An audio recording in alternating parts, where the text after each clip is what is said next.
1 sur l'importance d'avoir une vision à long terme.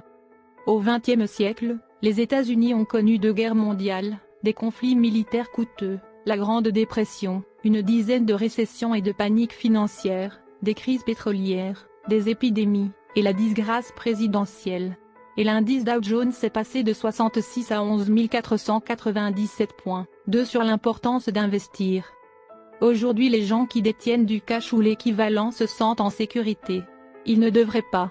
Ils ont choisi le pire actif possible à long terme. Un qui ne perd rien et qui est certain de perdre de la valeur avec le temps. 3 sur la patience.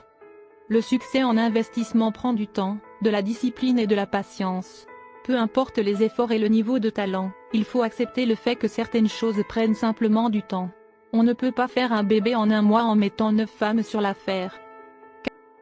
4 sur les opportunités. Les bonnes opportunités arrivent infréquemment. Alors quand il pleut de l'or, sortez le seau, pas le 5 sur la force de l'ordinaire. Pour que tout se passe bien, vous n'aurez à faire que peu de choses bien dans votre vie du moment que vous ne faites pas trop de choses mal. Il n'est pas nécessaire de faire les choses de manière extraordinaire pour obtenir des résultats extraordinaires. 6 sur le fait de connaître ses limites. Ce dont un investisseur a besoin, c'est de la capacité à évaluer et sélectionner des sociétés. Notez le mot sélectionner.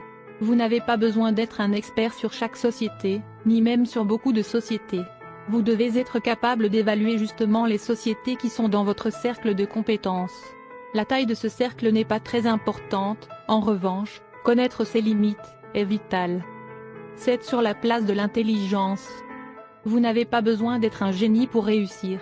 L'investissement n'est pas un jeu où celui qui a 160 de chi bat celui qui a 130 de chi. 8 sur ce qui fait un investissement de qualité. La clé pour bien investir n'est pas de savoir dans quelle proportion une industrie va affecter la société, ou de combien elle va grandir, mais plutôt de déterminer l'avantage compétitif d'une entreprise, et par-dessus tout, la durabilité de cet avantage. 9 sur le fait d'investir dans des business prévisibles. Notre approche est de tirer profit du manque de changement plutôt que du changement. Lorsque j'investis dans les chewing gums Vrili, c'est le manque de changement qui m'intéresse. 10 sur le fait de toujours acheter au bon prix. Il y a longtemps, Ben Graham m'a appris que le prix est ce que l'on paye, et que la valeur est ce que l'on obtient. Qu'on parle de chaussettes ou d'actions, j'aime acheter de la marchandise de qualité quand les prix sont bas. 11 sur le fait de ne pas suivre la foule. La plupart des gens commencent à s'intéresser aux actions quand tout le monde s'y intéresse. Le bon moment pour être intéressé est justement quand personne ne l'est. Vous ne pouvez pas acheter ce qui est populaire et obtenir de bons résultats. 13 sur l'optimisme et le pessimisme. La cause la plus commune de prix bas est le pessimisme. Parfois de manière globale, parfois par rapport à une société ou une industrie particulière.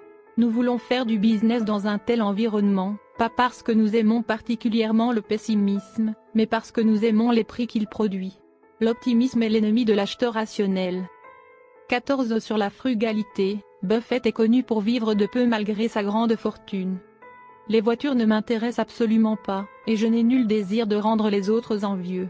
Ne confondez pas coût de vie et qualité de vie. 15 sur l'importance de mettre en place de saines habitudes. Les chaînes de l'habitude sont trop légères pour être senties jusqu'à ce qu'elles soient trop lourdes pour être brisées. 16 sur l'importance de poser des limites. Vous devez garder le contrôle de votre temps, et vous ne pouvez pas faire cela si vous ne savez pas dire non. Ne laissez pas les autres écrire l'agenda de votre vie. 17 sur l'inutilité des prévisions boursières. Notre sentiment est que la seule utilité des prévisionnistes de la bourse est d'améliorer l'image des diseuses de bonne aventure. Charlie Munger et moi continuons de penser que les prévisions de marché à court terme sont un poison qui devrait être tenu loin des enfants autant que des adultes qui se comportent comme des enfants. 18 sur l'incertitude de l'avenir.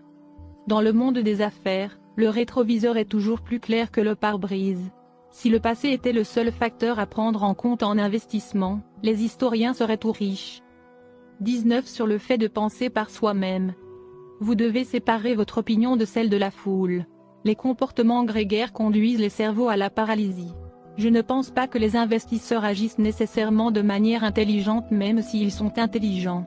Intelligent ne veut pas dire rationnel. Pour réussir dans l'investissement, il faut savoir se séparer des craintes et des envies des autres. 20 sur la rationalité.